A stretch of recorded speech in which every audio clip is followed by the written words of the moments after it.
Greetings, my fellow warriors. This is your boy McAnimal. Today we're going to be talking about recovery. Um, as opposed to whatever um, the trend is suggesting that you should go hard or stay at home. We all know that you do gotta go hard, but you definitely want to take time to recover properly, as it is the most important part of training, and it's really easy to go hard. Everybody can do it, of course, besides the lazy. But the hard part is finding that sweet spot between hard work and enough recovery for you to produce an optimal performance. And I made that mistake at the beginning of my training. I just went all in, balls to walls.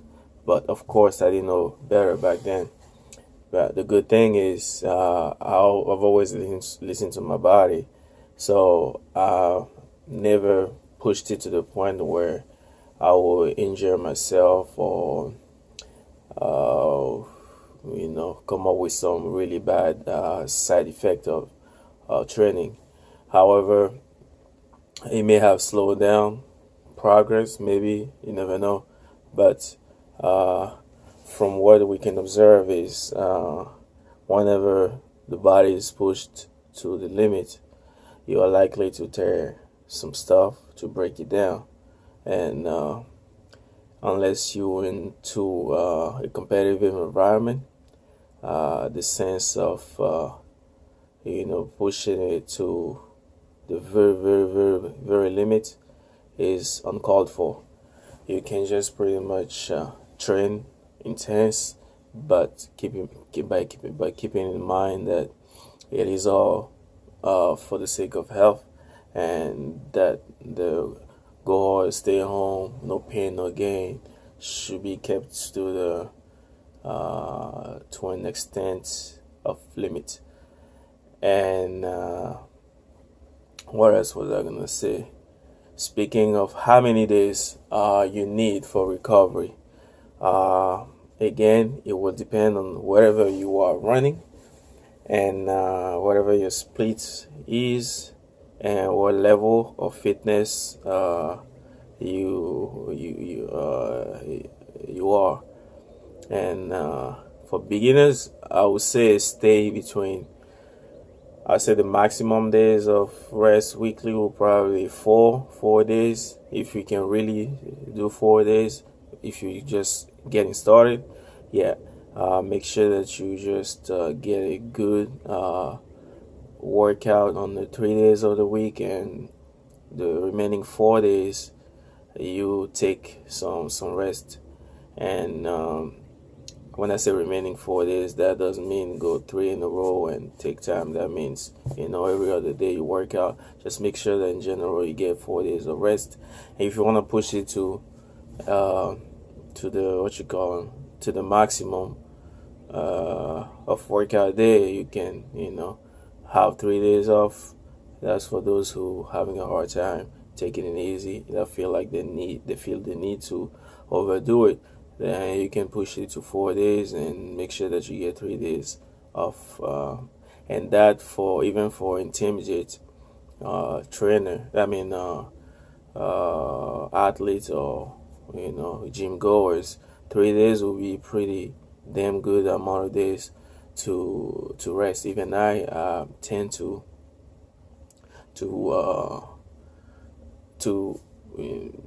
aim at getting 3 days off if I can, as much as I can, because I don't like to stay still. I like to train. If it was up to me, I'll be going every day. But sometimes you just got to let your body recover, or you will just go and half-ass your workout. If you tend to go, way too much, and it's very easy as well to not do anything substantial, just going every day and having no structure or having no game plan. You don't have to necessarily write a program, but having a game plan and knowing that this is going to be how it's going to go throughout the week is pretty important.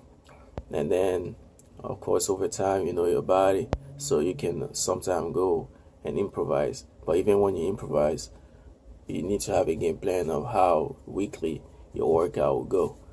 And for those who tend to push it, I would say 2 days. 2 days will be the very minimum amount of rest that I would suggest somebody to have.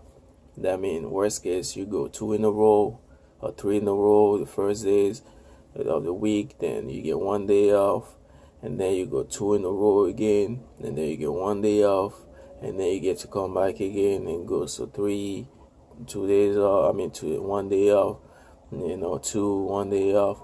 This is some type of split that you can embrace and carry too. And when you start to go into working out 6 days a week, that's another level. I don't understand if you're running a specific if you're running a specific I won't say program of a challenge, or even when we speak of the squatting every day or doing something every day, only the elite level are people who have got so accustomed to high intensity and can handle that much tonnage. That means the amount of volume that you can do weekly.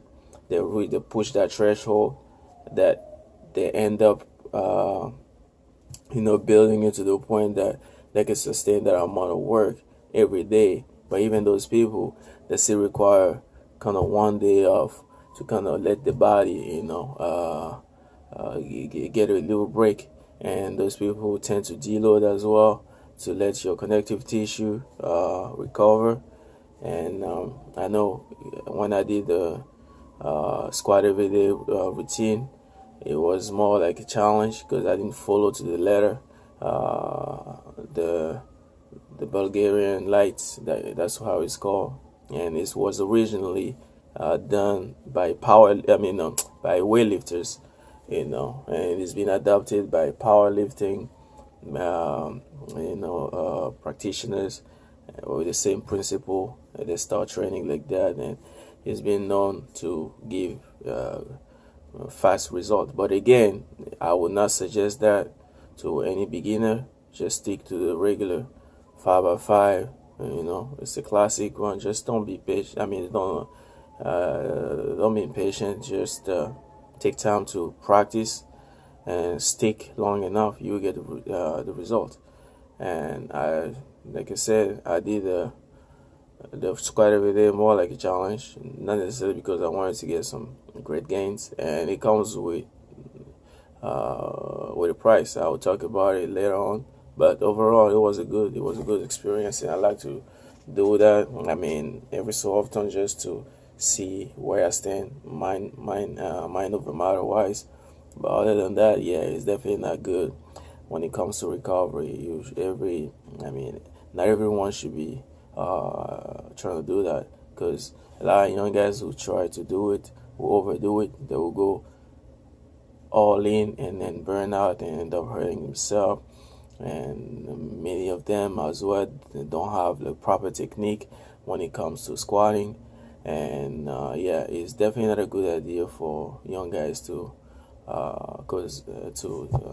try, because it's going to hinder your ability to recover properly, and that means injuries. And where else was I going to cover? So yes, that's pretty much that. So guys, if you just start training, make sure that you get a good 3 to 4 days rest.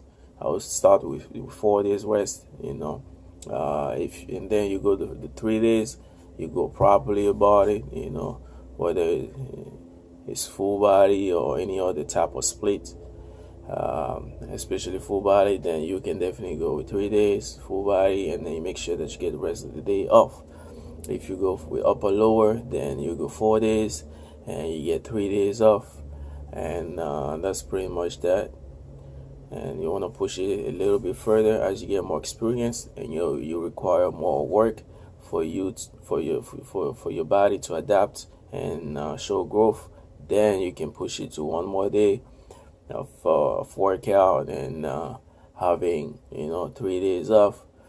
And for those who cannot just stay without going ham, like we've all been brainwashed, then you go for 5 days and 2 days off. That's the very minimum amount of rest day that I would suggest anybody to go. 2 days, 2 days of a break weekly. Now, if you're trying some type of challenge, or you want to try something temporary by focusing on a specific skill, or for a specific endeavor, then you can just run whatever it is that you have to do.